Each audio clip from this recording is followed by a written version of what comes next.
Manx Radio Podcasts, powered by Shore. The Nation Station, Manx Radio. Hello and welcome to the latest look back at Talking Heads.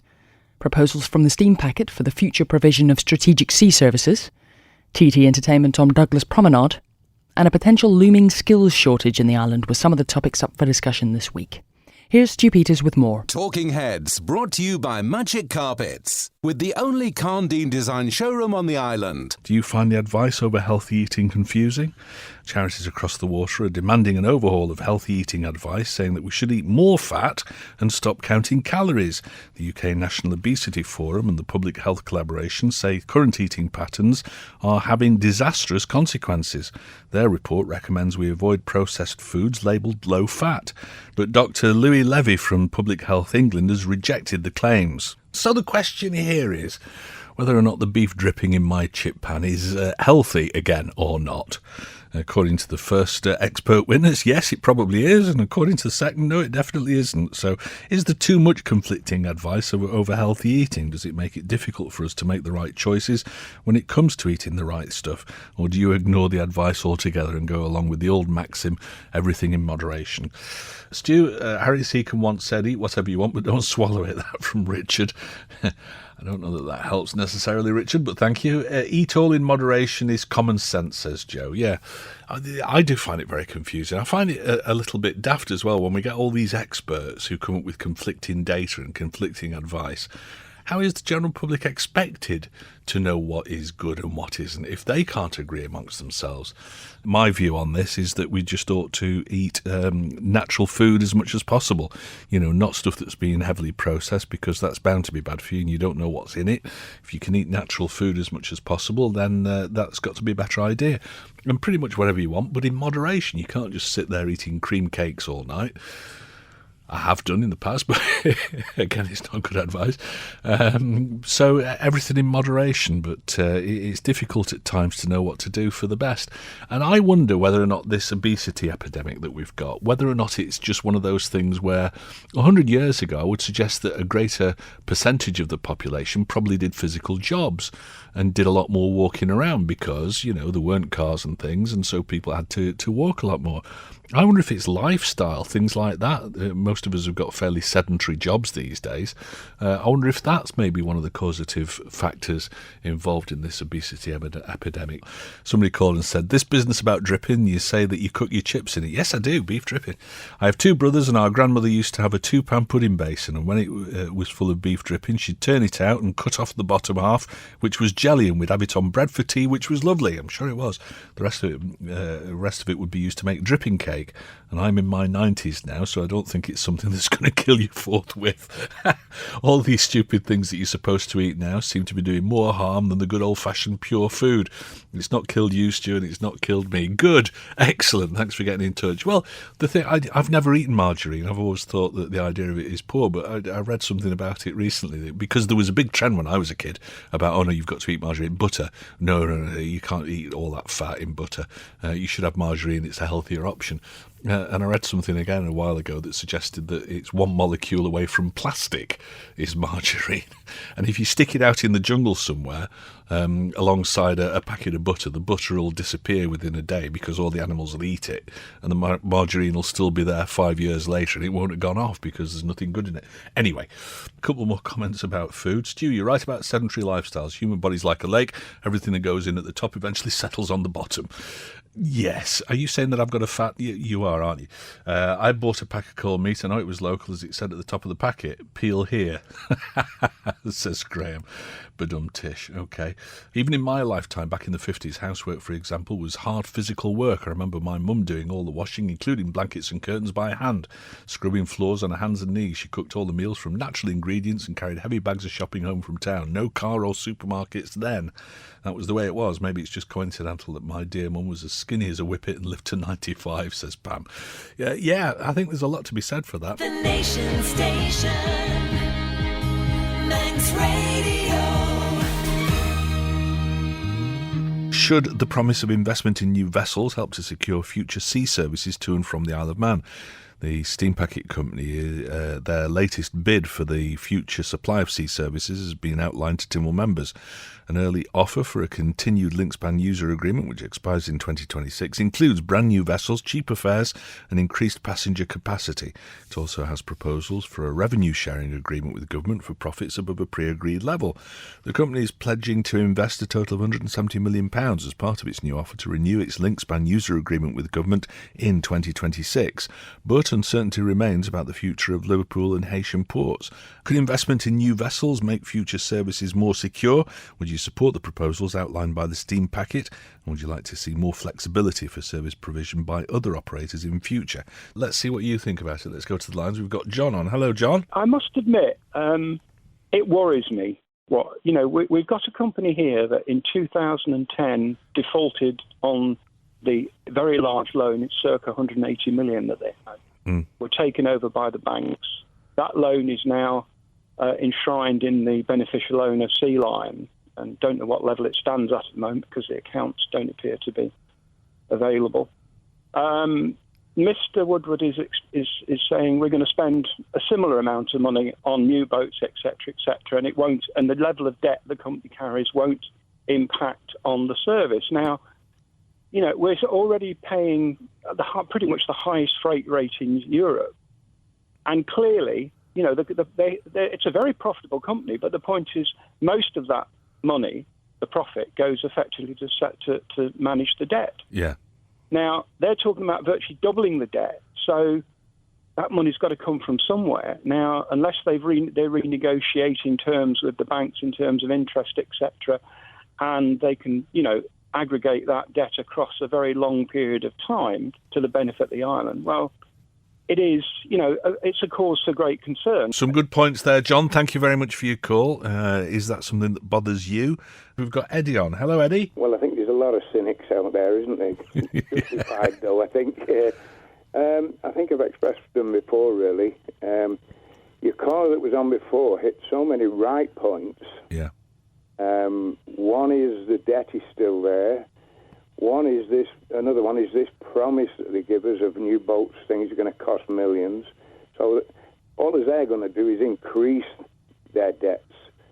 And to pay those off, we're never, ever going to get cheaper fares under this company.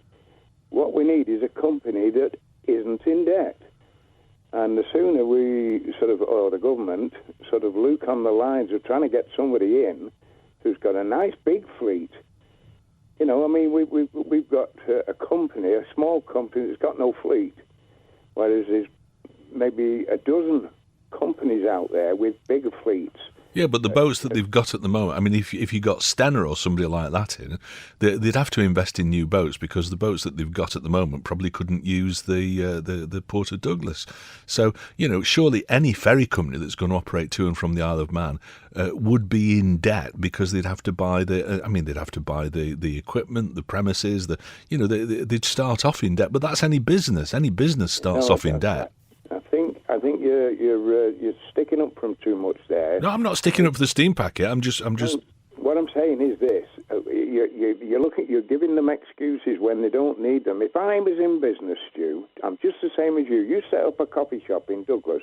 You didn't set it up knowing that you're not going to have any business. You looked at that and thought, yes, I can do business there. Yeah. Right now, all these companies out there are exactly the same. But if you haven't got a massive debt to start with, your bid is going to be slightly better than somebody who's got a massive debt.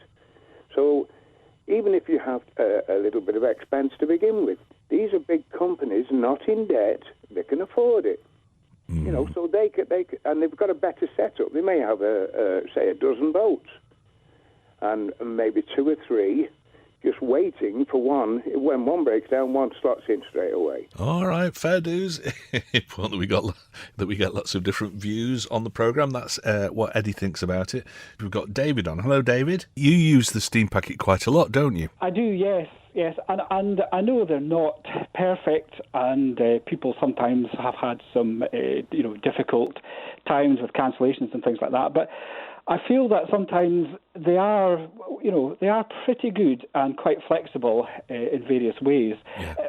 the guy that was on before talked about Caledonian McBrain. Now, I use them, not as much as the steam packet, but I do use them and monitor what happens with them. And they don't have any spare vessels at the moment. All their fleet is all in use at the moment.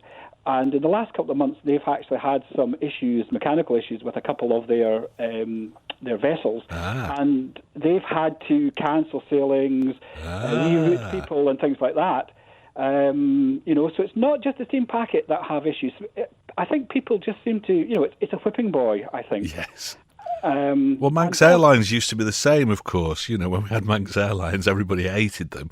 And then when they sold out to BA or whoever it was, nowadays people talk about the good old days of Manx Airlines. And I do worry that might be the same if the steam packet was to disappear. Yeah, I think it's the same. And I mean, to go back to Calmac, a lot of people on the islands have this love-hate relationship with them, and I think as I think somebody mentioned that recently their contract was up for tender, and of course there's a big hoo-ha that they might not get it, and I think the people on the islands, much rather the devil you know than the devil you don't. Sure. But yes, I think there are some things, if you want to change sailings and things like that, there's a small admin fee. But I've known them to be quite flexible when people have made mistakes, or I have made mistakes. Whereas, there are other transport organisations that are not. So I think people just have to be a bit careful what they wish for. And the other thing, and I think it's been mentioned in the times that you've had this discussion, is that the harbour at Douglas can only accept ships of a certain length. Yes. And there just aren't those around. There's been a big contraction in the number of vessels that are available. So it used to be, for instance, the fast craft that was like the Seacat Isle of Man. Yeah. There were several of those around, and you could go and hire one of those. They're all gone now. Yes.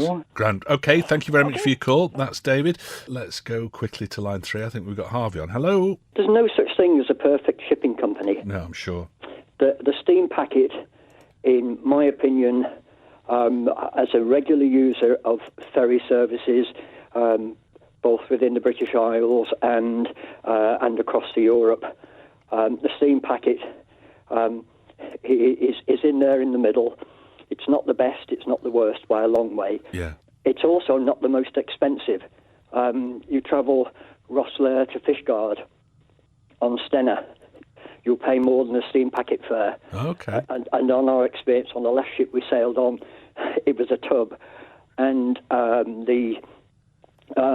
the shipping area was closed off, right, because they hadn't got a full crew on, so the public couldn't use half the facilities. Yes. Anyway, that's by the by. But the biggest concern I have, the steam packet are still here after 100 and odd years, despite the debt. Yes. They are committed to the Isle of Man.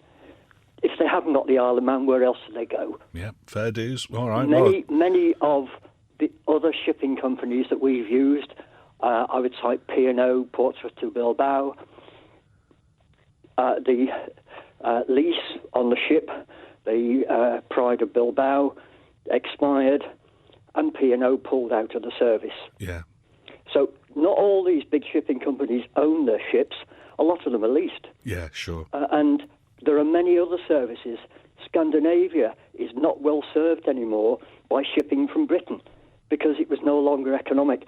And these companies who have no commitment can pull out simply because of economics. Yeah, whereas the steam packet company at least has got a history with us. The Isle of Man. Yeah. Love it or hate it, it is committed to the Isle of Man, and I think we ought to be very, very careful, because if we lose our shipping line, then we're dead. Yeah, absolutely. All right, good points there. Thank you very much for calling, Harvey.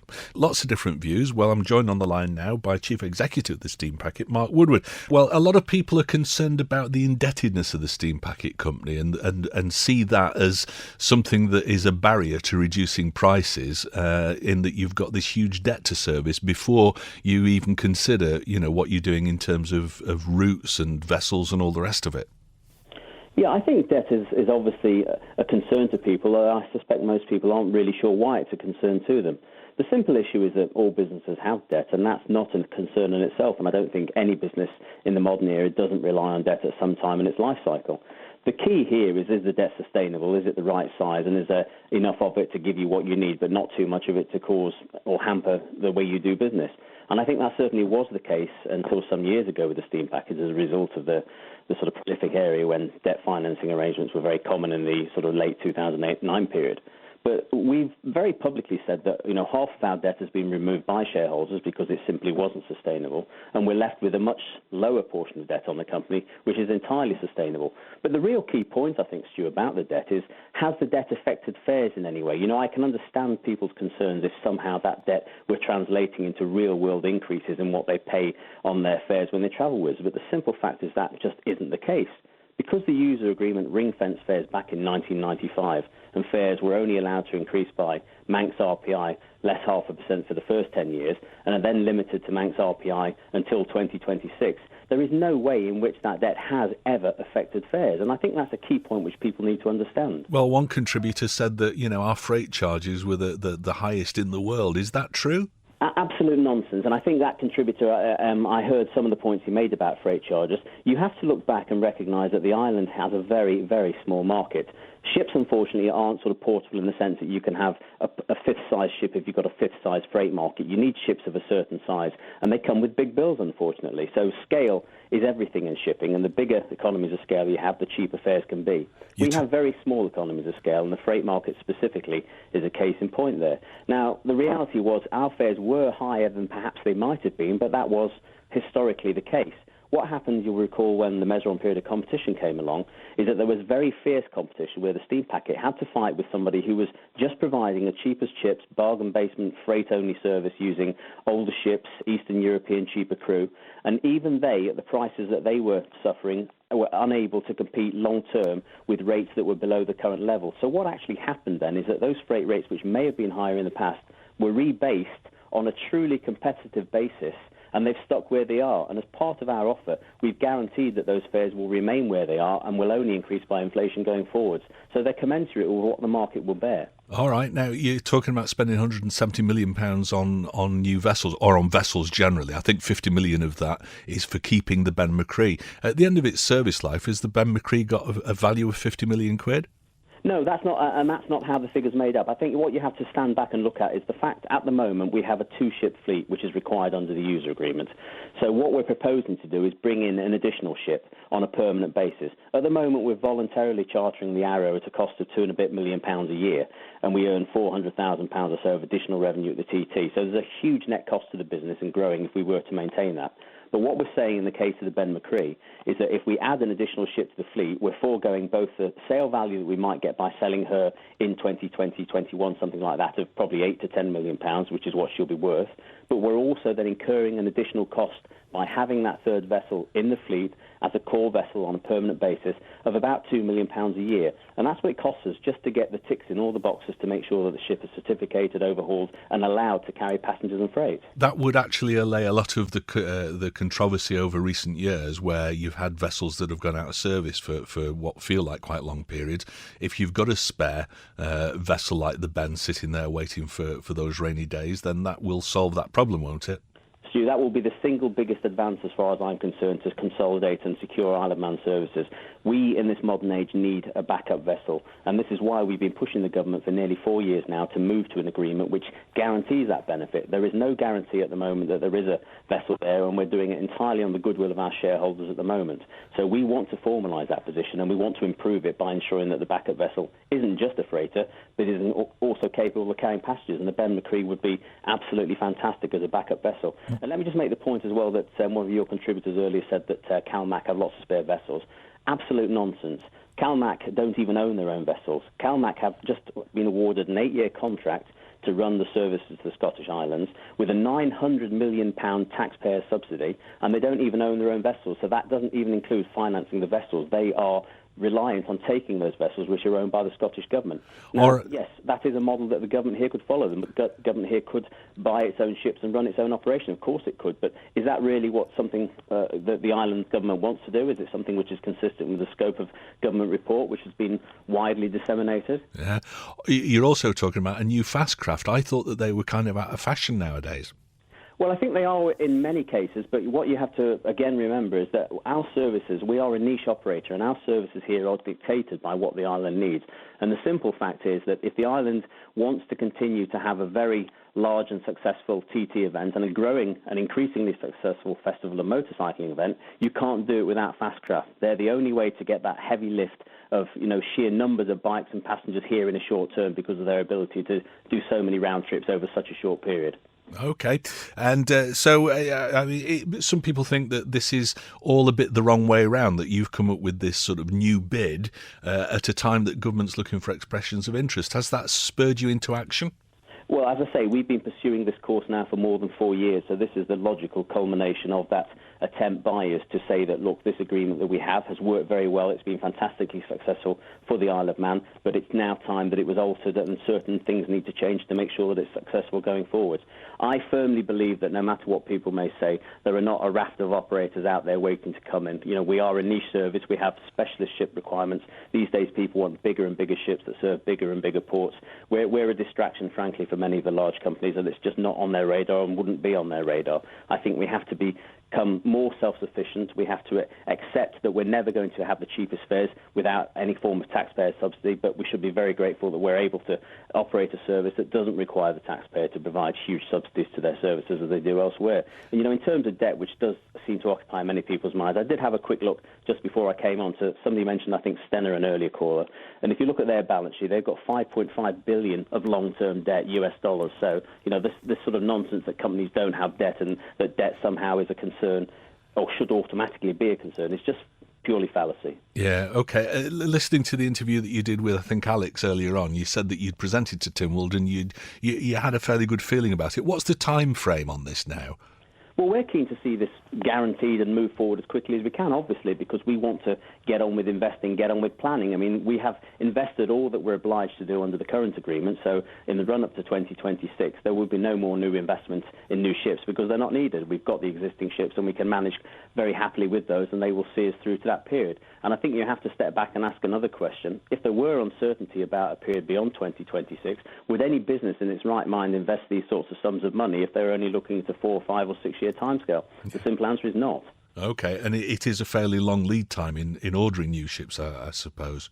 Well, the Ben McCree replacement, which we'd like to sort of get moving, is probably a 3-year cycle from first design to having it here in service. And it would be a bigger Ben, but with more passenger facilities.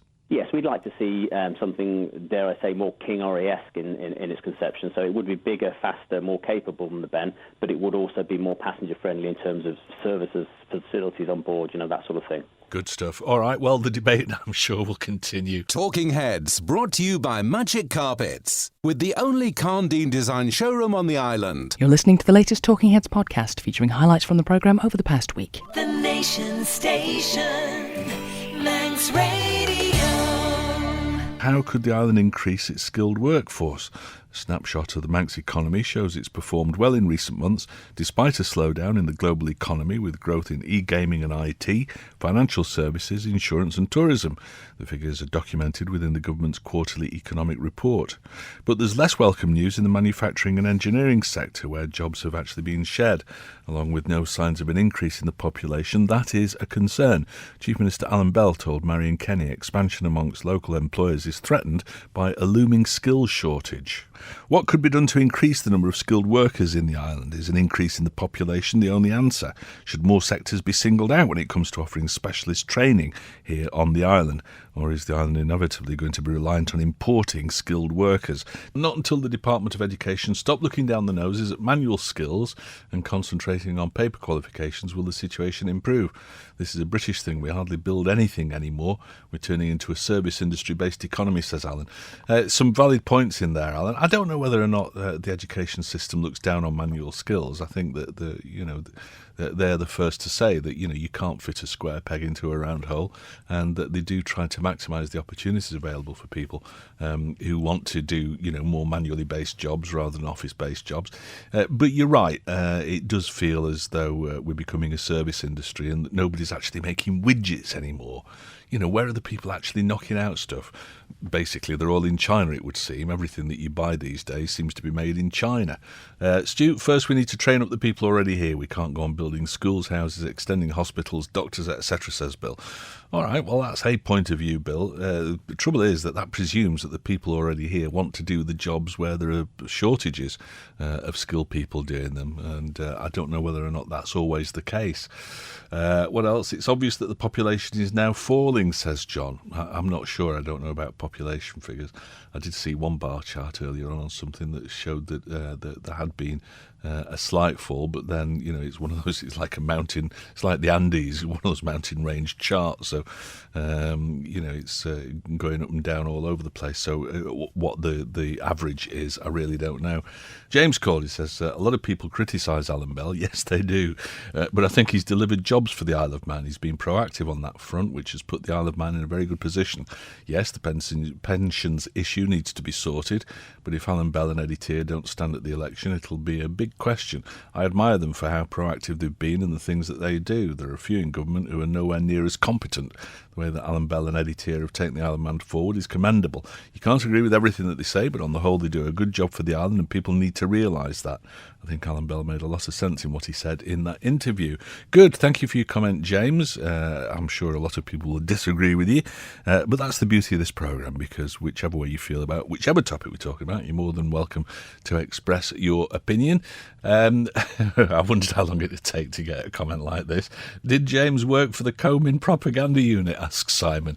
Hey, listen, just because James sent a sportive text about government, I would suggest that the majority of people probably think the government does a good job. It's just the vocal minority who are constantly complaining about them. Stu, the problem with getting and retaining skilled workers is the schools here build a firm base of skills, then the person leaves the island for university to build on the basic skills and become qualified. Then they face a decision. Do they return to the island or seek jobs elsewhere? Especially seeing as the cost of housing on the island, either renting or buying, is out of many people's reach. Then if we bring skills in, trying to retain a person here is down to the cost of living in comparison to actual money and salaries, says Pip. What else? Stu, none of these big gaming companies will accept people unless they're degree educated, which is crazy when there are capable people on Ireland with a ton of experience. Just having a degree doesn't mean that they're better educated, says Ben. Hi, Stu, it's all the Board of Education's fault. Board of Education. They're so busy tweaking the school exams so all the students pass all the GCSEs and A-levels, then on to university to get useless degrees. Then they wonder why we have a skills shortage. They come back over here and end up working in shops because they can't get work across, says Dave. I think that might be a slightly bleak approach to things. I don't know that that's necessarily true, but I think there probably are occasions when that happens. Stu, I went to university, but I quite agree that not every job, career, etc. requires a degree. I personally think the worst thing that they ever did in terms of education and building a skilled workforce was getting rid of technical colleges, where many engineering and craftsman students excel. Now everybody wants to make films, says Jan. Media studies courses, yeah. Brian called, talking about going to university. I was one of the unfortunate people at school who was dyslexic. I would like to have been able to read and write when I left school, but back in those days, the effort wasn't made. I was self-taught many years after I left school, but I got on well in life after that. I did above average in terms of work, but by gosh, it was a harsh struggle. I bet it was, Brian, yeah. The Nation Station, Manx Radio. What sort of entertainment do TT fans expect during the TT Festival? The voice of the Purple Helmet says he's disappointed there'll be no closed roads entertainment on Douglas Promenade during this year's TT Festival. Derek Kiswick says the troupe of Manx daredevils usually performs outside Bushy's beer tent, but this year he's been informed government doesn't have the cash for it. What sort of entertainment do you think visitors would like to see put on? Has the entertainment put on in years gone by had its day? Or is it the racing itself that most visitors are interested in and not the entertainment? Is there any real need for events to be put on outside of the racing periods?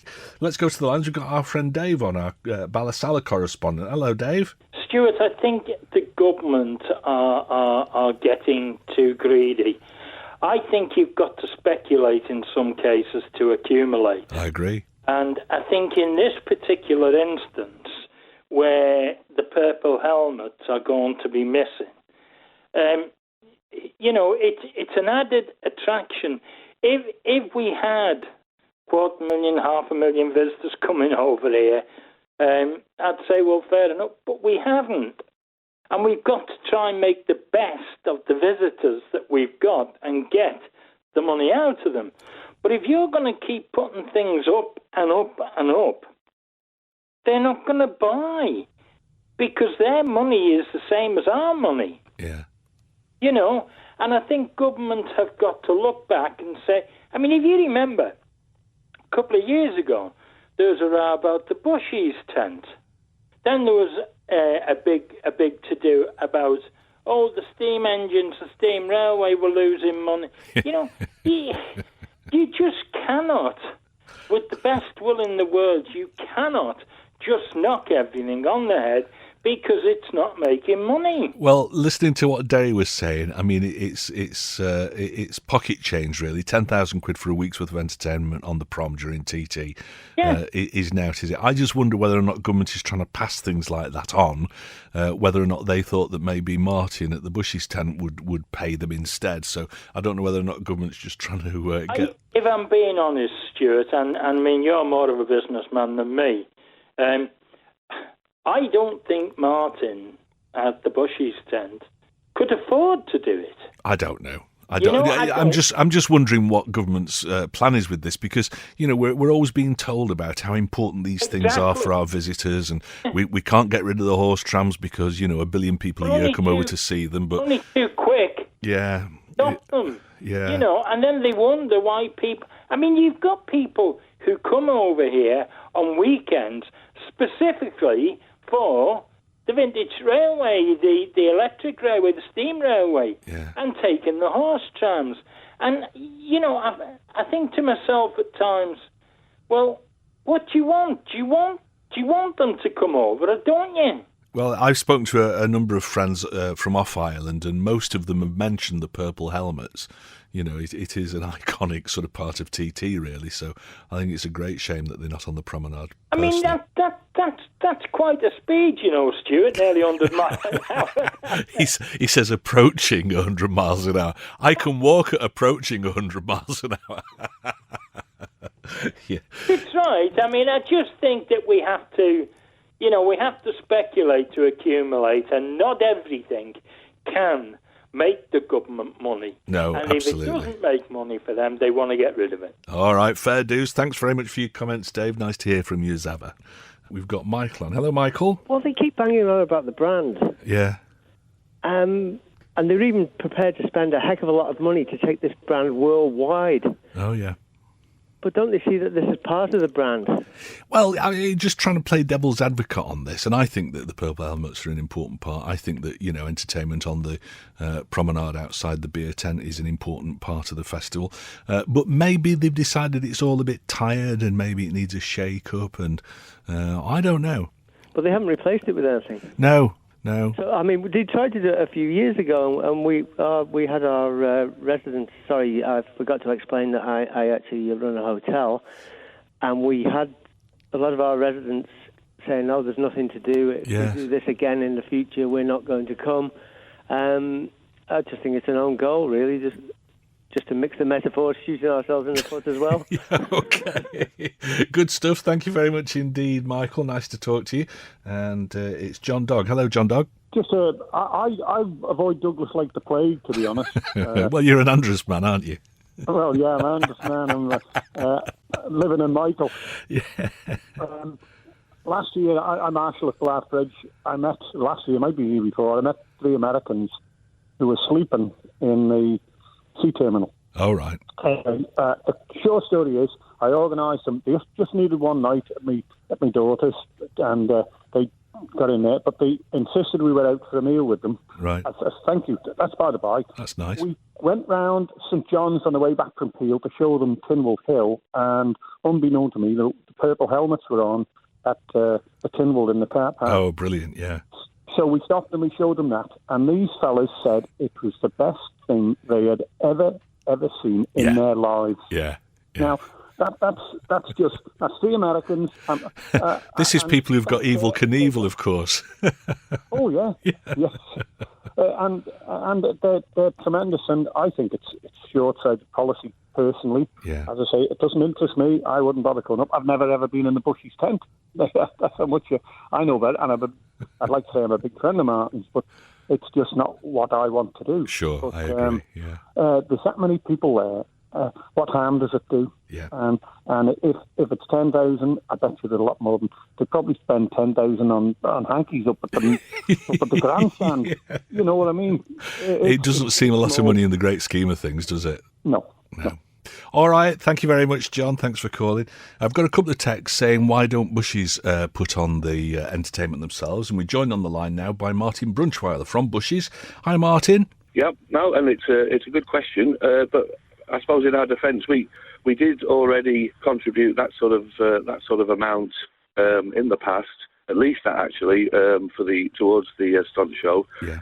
And in addition to and again, it's more than that amount that we have to pay towards the bands and the stage and everything. So it's, I suppose, it's just the problem is we just don't have a bottomless pit.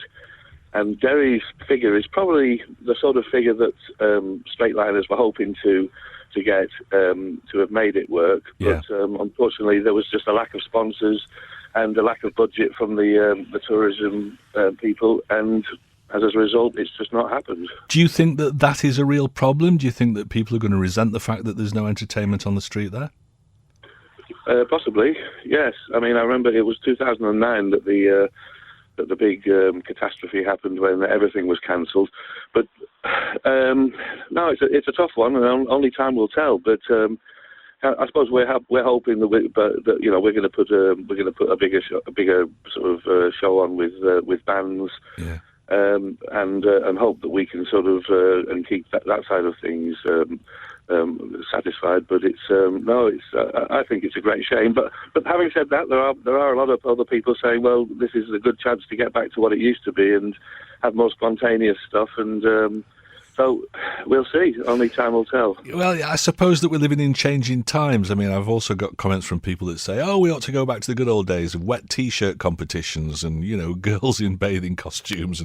And I don't know whether or not you can still do that kind of thing without us becoming a laughing stock. You can imagine the UK newspapers doing a feature on something like that, couldn't you?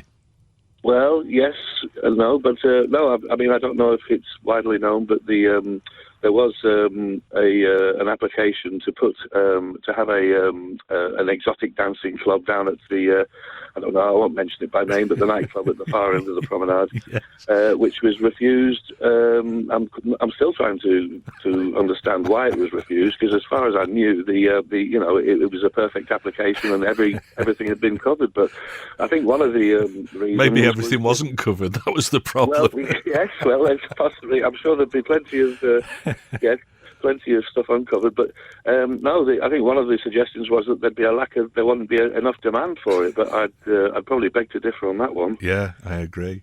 Good. So are you looking forward to a good TT? I mean, you always have a good time down at the tent, don't you? Well, exactly, and we're in a sort of a strange situation that in those few years when the entertainment moved up towards the Villa Marina, and even in the year that that there was no entertainment, I have to, without wanting to sound complacent, our bar takings didn't suffer at all, and so it isn't a question of us having to put on the entertainment to keep the income there. It's I think we'd like to see the entertainment just to keep the TT visitors satisfied and the locals, yeah. and to try and sort of to maintain what's already been presented in the past. So it does feel a bit of a step backwards, but as I said, it'll come out in the wash. But we're very much looking forward to it, and it's always an exciting time, and I'd like to think the atmosphere will still be there. Good stuff. All right, have a great TT, Martin. Thanks very much. Thanks, Stu. Talking Heads, brought to you by Magic Carpets, with the only Carndine design showroom on the island. That's it for the latest look back at Talking Heads. Our thanks to everyone who took part in the programme this week.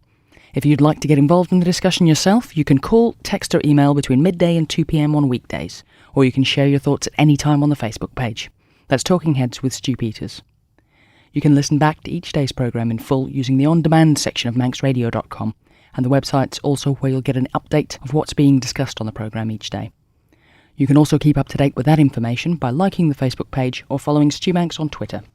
And if there's anything you think we should be discussing on the programme, let us know by emailing talk@manxradio.com. But that's it for now, so until next time, goodbye. Don't sit in the slow lane. Join the fast lane right now with Shaw's all-new Superfast Plus broadband. Enjoy more bandwidth, amazing speeds and the best value on the island from just £23.95 per month.